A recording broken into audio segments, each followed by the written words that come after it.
of arrests was part of my thinking. I'll never do anything. I'll just stay in the house. Every day they discuss me in parliament for 2 hours and say they will arrest me.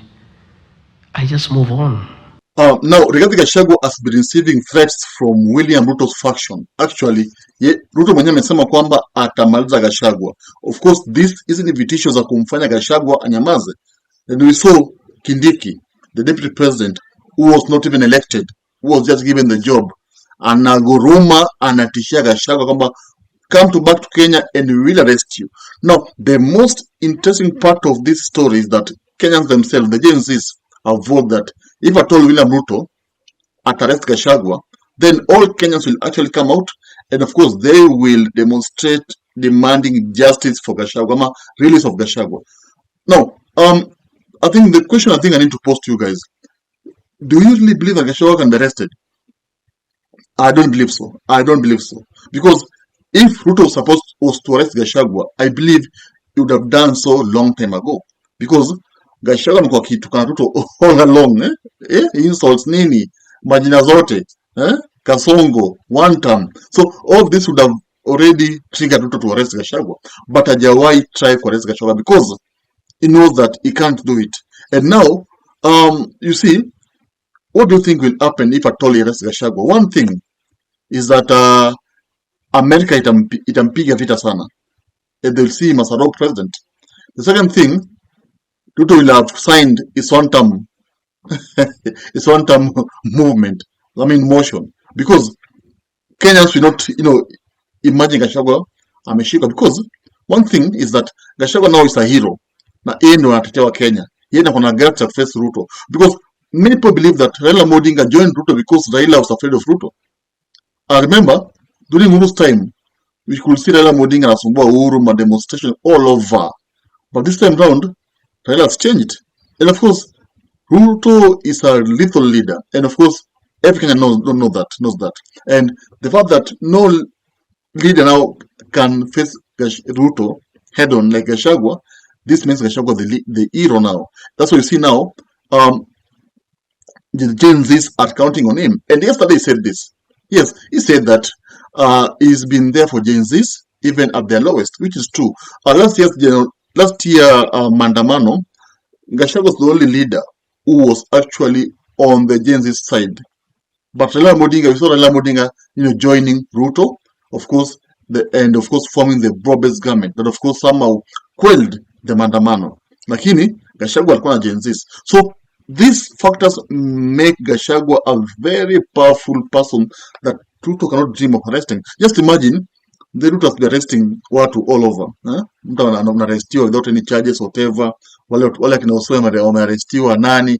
But he can't imagine arresting Gachagua because he knows that as soon as he does so, he will have signed his impeachment him mwenyewe. Because Mount Kenya mzima itatoka, and not even Western region, even coast, all over the country, all corners of the country will actually, demonstrate and demand the release of Rigiji. So arresting Gachagua is a dream that can't come true because it cannot happen. And the only thing Ruto is left with is to accept that Gachagua, it was a mistake to actually impeach Gachagua, and now it's time for consequences.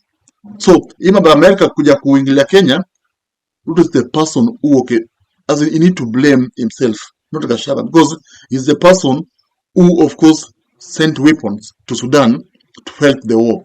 And of course, we saw from citizentv airing some Kenyan weapons, zilipatikana Sudan, zikisaidia vita. We saw that. And of course, he should blame himself for glorifying abductions in Kenya.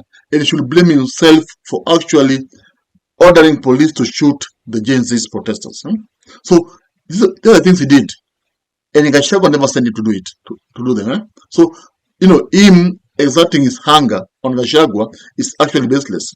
And arresting Gachagua is a dream that can't come true. So, of course, all Kenyans are waiting to see what will actually happen GKA, the day Gachagua will be coming back. Will there be war? Because we saw during Miguna's time, kulikuwa na vita. So Gashagua's time kutakuwa na vita. Do you think you'll arrest him there? You remember even Raila Odinga, the time he was coming from America in 2017, we saw thousands of supporters wali flock pale JKIA to receive Raila Odinga, and of course that led to the death of almost 10 people. With the same thing happened, but Gachagua of course amejipanga. Will he come with the commandos? Thank you. If you love politics, then Dr. Politica is your cup of tea, the place for minds that think. If you are watching this from anywhere else, search the name, hit subscribe, and stay sharp with us.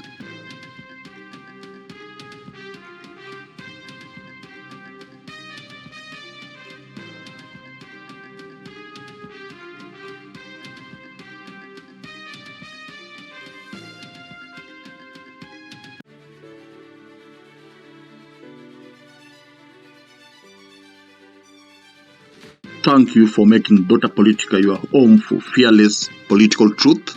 Every view, every like, every share fuels the fire behind the hours of research, filming, and editing we pour into each episode. By showing up consistently, you don't just support a channel, you empower a voice. In a world ruled by headlines, spin, and power games, you remind us that real people still care about real facts. We are here to inform, inspire, and ignite critical thinking, not just for today, but for generations to come. You are not just a viewer, you are the reason this platform exists.